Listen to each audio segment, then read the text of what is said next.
এখন আমরা শুরু করি ইনফ্লেশনের লাস্ট টপিক একবারে, আর একটা টপিক ছোট বাকি আছে পরে বলছি, স্ট্যাগফ্লেশন। স্ট্যাগফ্লেশন এই কথাটা দুটো টার্মস থেকে এসছে। একটা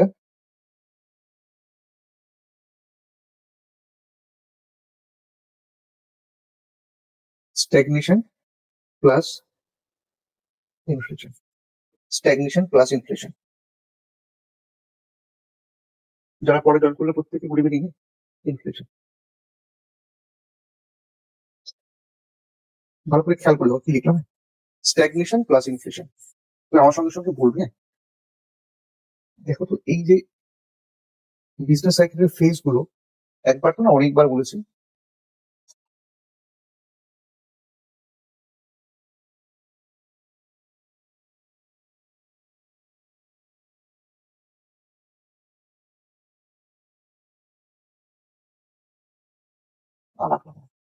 এই যে ফেজটা, এটাকে আমরা আপওয়ার্ড ফেজ বলি বা ইনফ্লেশন ফেজ বলি। কেন আপওয়ার্ড ফেজ, কেন ইনফ্লেশন ফেজ তোমরা জানো? শুধু আমাকে এই ফেজটার ফিচার্স গুলো বলবে, আমি তোমাকে পয়েন্ট বলবো, তোমরা ফিচার্স বলবে। আপওয়ার্ড ফেজের ফিচার্স,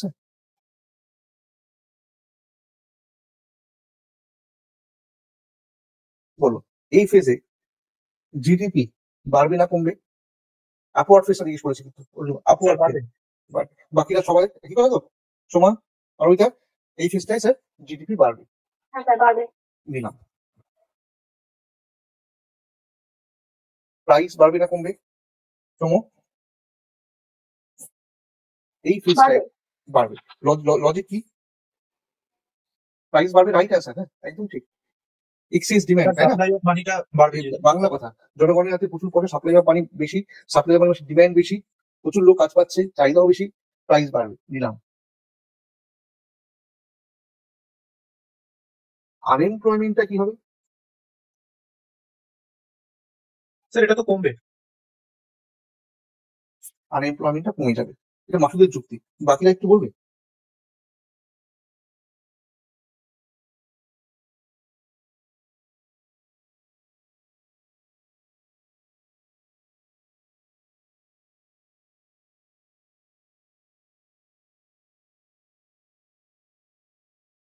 একটা সেকেন্ড,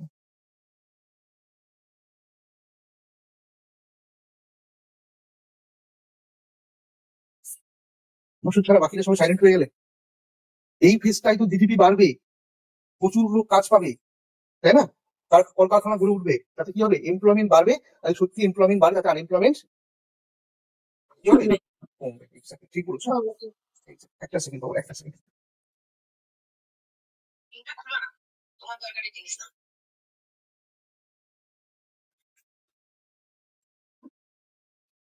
ওকে স্যার, যদি আপওয়ার্ড ফেজের ফিচার্স হয়, তাহলে ডাউনওয়ার্ড ফেজের ফিচার্স কি হবে?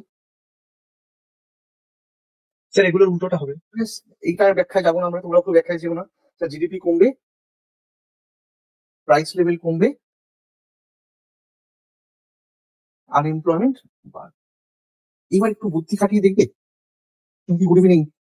হ্যাঁ, একটু বুদ্ধি খাটিয়ে দেখবে, এই যে স্ট্যাগফ্লেশনটা হচ্ছে, এটা ফার্স্টেই বলা আছে স্ট্যাগনেশন, জিডিপি স্ট্যাগনেশন, জিডিপি স্থিতাবস্থায় পৌঁছে গেছে। আমি একটু আরো খারাপ ধরি, জিডিপি একদম কমতে আরম্ভ করেছে, স্ট্যাগনেন্ট হয়ে গেছে। এটা কোন ফেজে হয়? আপওয়ার্ড ফেজে হয় না ডাউনওয়ার্ড ফেজে হয়? জিডিপি স্ট্যাগনেন্ট হয়ে গেছে বা কমে যাচ্ছে আরো, স্যার ডাউনওয়ার্ড, ডাউনওয়ার্ড ফেজে হয়। তাহলে মনে রাখতে হবে, কোনোদিন কোনো ইকোনমিতে আপওয়ার্ড ফেজে স্ট্যাগনেশন আসতে পারে না। স্ট্যাগনেশন কোন ফেজে আসবে? স্যার ডাউনওয়ার্ড ফেজে আসবে। কিন্তু স্যার ডাউনওয়ার্ড ফেজে আসলেই তাকে স্ট্যাগনেশন বলা হবে না, কারণ একটা ইকোনমিতে এরকম আপস এন্ড ডাউন চলে। আমরাই তো বছর তিনেক আগে আমরা ডাউনওয়ার্ড ফেজ ফেস করেছি, তাই না? আমরা কি বলেছি ভারতবর্ষের ইকোনমি স্ট্যাগনেশনে চলে গেছিল? না বলিনি, তাই না? মানে ডাউনওয়ার্ড মানেই কিন্তু স্ট্যাগনেশন নয়, এটাও মনে রাখতে হবে। স্ট্যাগনেশন ডাউনওয়ার্ড ফেজেই আসে, বুঝা গেছে? তাদের পার্থক্যটা কি, সম্পর্কটা কি? এবার লিখছি স্ট্যাগনেশন ফেজ।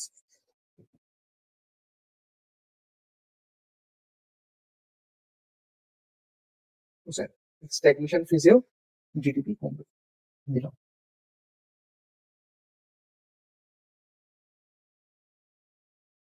আনএমপ্লয়মেন্ট প্রচুর বাড়বে, ওকে।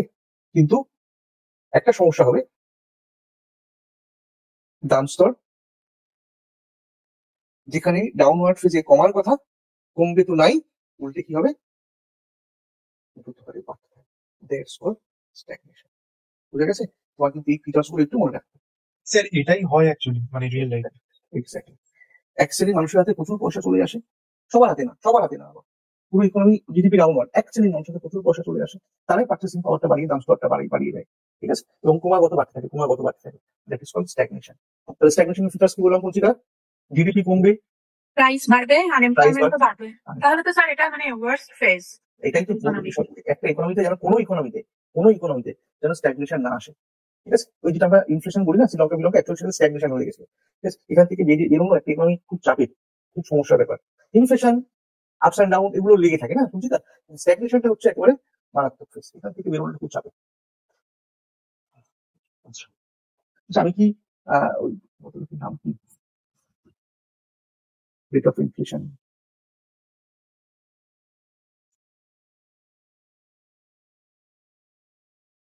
একটা সেকেন্ড, মনেই পড়ছে না।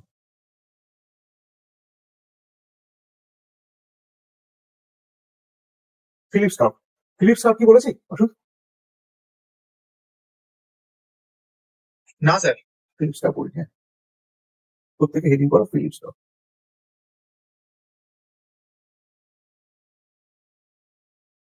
ফিলিপস কার্ভ থেকে দুটো প্রশ্ন আসবে। আমি তোমাদেরকে প্রত্যেকের কাছে বলি, অ্যাজ আ কাস্টমারের পয়েন্ট অফ ভিউ থেকে বিচার করে বলবে, উল্টো পাল্টা কিছু বলার দরকার নেই। অ্যাজ আ কাস্টমার যদি সমূহ জিজ্ঞেস করি, তোমরা সবসময় কি চাইবে? ইনফ্লেশন রেটটা হাই থাকুক না ইনফ্লেশন রেটটা লো থাকুক? কাস্টমারের পয়েন্ট অফ ভিউ থেকে ইনফ্লেশন রেটটা হাই থাকুক না ইনফ্লেশন রেটটা কম থাকুক?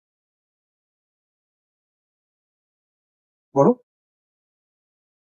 এনিওয়ান? সোমা? স্যার কম থাকুক। কম থাকুক, এক্স্যাক্টলি। কাস্টমার সবসময় চাইবে যেন দাম স্তর না বাড়ে, কমে গেলে আরো ভালো হয়, তাই না?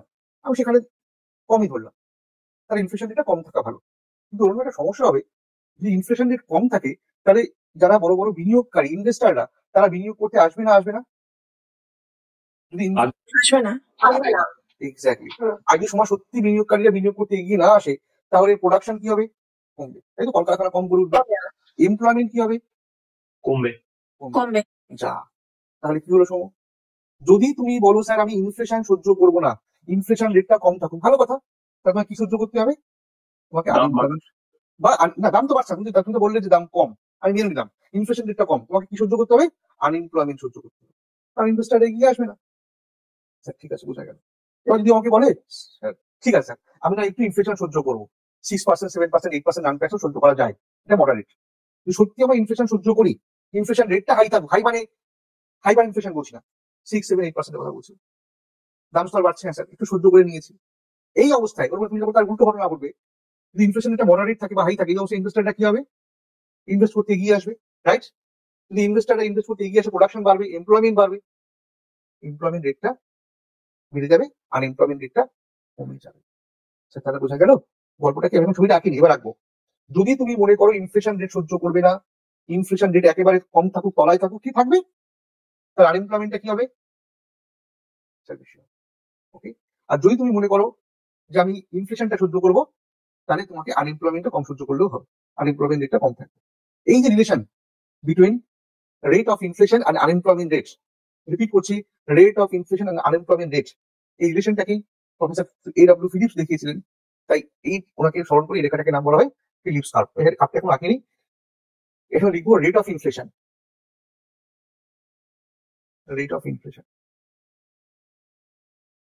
আর এদিকে লিখবো আনএমপ্লয়মেন্ট। হ্যাঁ, এমপ্লয়মেন্ট লিখবে না, আনএমপ্লয়মেন্টই লিখবে, কারণ ফিলিপস এটাই বলে গেছিলেন। আনএমপ্লয়মেন্ট রেট অফ ইনফ্লেশন মনে করো 2, 4, 6, 8, 9, 10 করে বাড়ছে, আর এই হচ্ছে আনএমপ্লয়মেন্ট। যদি রেট অফ ইনফ্লেশনটা, আচ্ছা একবার এঁকে দিই, এই হচ্ছে ফিলিপস কার্ভ।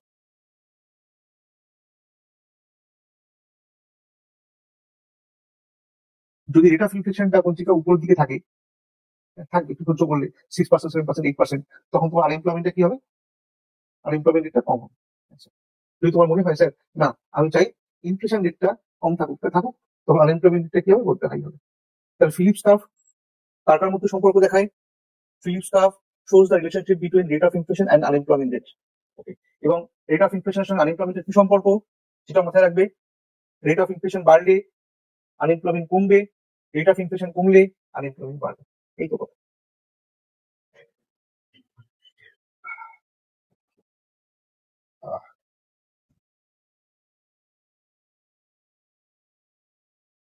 একেবারে লাস্ট টপিক,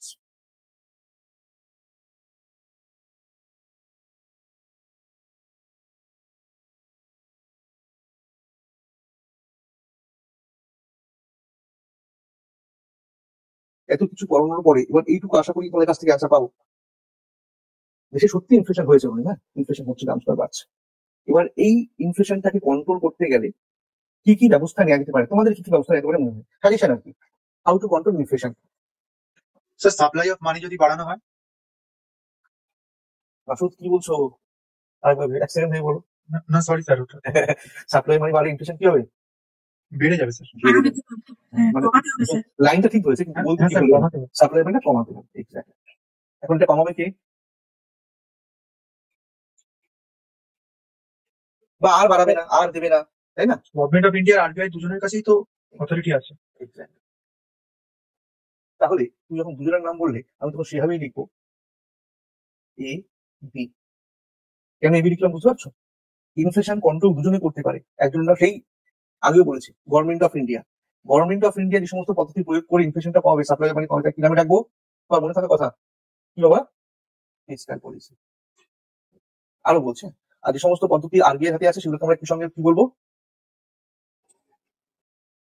মনিটারি পলিসি। এবার আমি নিশ্চয়ই এখন এই দুটো পলিসি পড়াতে বসবো না, আমার হয়ে গেছে, ঠিক আছে, জাস্ট একটু বলে দেবো। আর আদার্স মেথড, সরকার ট্যাক্স রেটটা বাড়িয়ে দিল, ভেবে দেখো, ট্যাক্স রেটটা বাড়িয়ে দিল, সরকার ভর্তুকির পরিমাণটা কমিয়ে দিল। বুঝতে পারছো তো কি বলছি, যে জনগণের হাতে অলরেডি সাপ্লাই অফ পানি বেশি আছে, সেই অবস্থায় যদি আমি সাপ্লাই অফ পানি আরো বাড়িয়ে দিই তাহলে দাম স্তর আরো বেড়ে যাবে। ফলে আমি আর সাপ্লাই অফ পানি বাড়াবো না, সরকার জনগণের জন্য যে খরচগুলো করে সেই খরচের পরিমাণটা কমিয়ে দেবে। মোদ্দা কথা হলো এগ্রিগেট ডিমান্ডটা কমাতে হবে, যাতে জনগণ বাজারে কম যায়, ডিমান্ডটা যাতে কম থাকে। সেই ডিমান্ডটা কমানোর জন্য যা খুশি করা যাবে, আমি আর সাবসিডি দেবো না, আমি ডিরেক্ট ট্যাক্সের হারটা বাড়িয়ে দেবো, এই করে সরকার সাপ্লাই অফ পানি কমাতে পারে, সামগ্রিক চাহিদা কমাতে পারে। এটা government of India fiscal policy. মুদ্রাস্ফীতি প্রতিরোধের জন্য যে সমস্ত ব্যবস্থা দেশের সেন্ট্রাল ব্যাংক নেয় তাকে বলে মনিটারি পলিসি। এক গাদা ইনস্ট্রুমেন্ট ছিল, সিআরআর, এসএলআর, মনে পড়ছে, repo rate, reverse repo rate, এক গাদা ইনস্ট্রুমেন্ট, এইগুলো অ্যাপ্লাই করবে কে, আরবিআই। আমি আবারও বলছি, আরবিআই ডাইরেক্টলি মার্কেটে লোন দেয় না, লোন দেয় কে, তোমার শিডিউল কমার্শিয়াল ব্যাংক, তাই তো? আরবিআই সেই ইনস্ট্রুমেন্ট গুলো অ্যাপ্লাই করে শিডিউল কমার্শিয়াল ব্যাংক যে লোনগুলো, সেই লোনগুলোকে কন্ট্রোল করবে। আদার্স মেথড আর কি হতে পারে, তোমরা তোমাকে একটু মনে করে বলবে, সাপ্লাই সাইড হ্যাজার্ড, যাকে আমরা ডাকতাম বোটলনেক ইনফ্লেশন, মনে আছে? হ্যাঁ স্যার। যদি কখনো কোনো কারণে দেশের সাপ্লাইটা ড্রাস্টিক্যালি কমে যায়, দেশে অ্যাজ ইউজুয়াল ডিমান্ড রয়েছে, তাহলে সেই দ্রব্যের দাম বেড়ে যাবে, যাকে বলে সাপ্লাই সাইড হ্যাজার্ড বা স্ট্রাকচারাল, সরি কি বলে, বোটলনেক ইনফ্লেশন।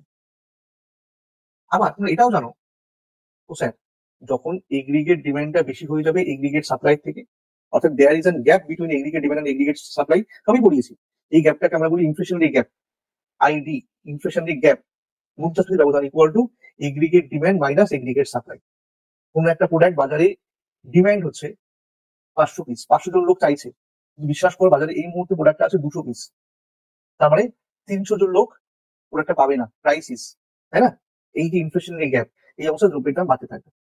আদার্স মেথড, কাউ মাথায় এটা আসেনি বা এখন হয়তো আসছে, স্যার যদি কোনোভাবে সাপ্লাইটাকে বাড়িয়ে দেওয়া যায়, পরামর্শ ঠিক বললাম, যদি কোনোভাবে সাপ্লাইটাকে বাড়িয়ে দেওয়া যায় হ্যাঁ স্যার। তাহলে কিন্তু হ্যাঁ স্যার। এক্স্যাক্টলি ভেবে বলো, দ্রব্যের দাম বাড়ছে, যদি কোনো উপায়ে সাপ্লাইটাকে বাড়িয়ে দেওয়া যায় তাহলে কিন্তু ইনফ্লেশনটা অনেকটা হলেও কন্ট্রোল হয়ে যাবে, ওই এগ্রিগেট ডিমান্ড আর এগ্রিগেট সাপ্লাইয়ের গ্যাপটা কমে যাবে, এটাও বলতে পারো, তাই না? বা ওই যে স্ট্রাকচারাল, সরি কি বলে, বোটলনেক ইনফ্লেশন হচ্ছিল, সেখানে সাপ্লাইটা ড্রাস্টিক্যালি কমছিল, যদি কোনো কারণে সাপ্লাইটা বাড়ে, কারণটা তোমরা বলে দেন, হ্যাঁ আমি বলছি যদি কোনো উপায়ে সাপ্লাইটা ইনক্রিজ করা যায় তাহলে কিন্তু ইনফ্লেশনটা কন্ট্রোল করতে পারবে। সরকারের একটা ভূমিকা আছে, ওখানেও বলেছি, সরকার ন্যায্য মূল্যের দোকান থেকে না অপেক্ষাকৃত কম দামে জিনিসপত্র কিনতে পারে, মানে প্রোভাইড করতে পারে। আবার ঠিক আছে, ওই তো ফিসক্যাল পলিসি যেগুলো বলেছি, তার মাথায় রাখতে হবে ফিসক্যাল পলিসি মনিটারি পলিসি এবং আদার্স মেথড এইগুলো অ্যাপ্লাই করে কিন্তু দেশের ইনফ্লেশনটা কন্ট্রোল করা যেতে পারে।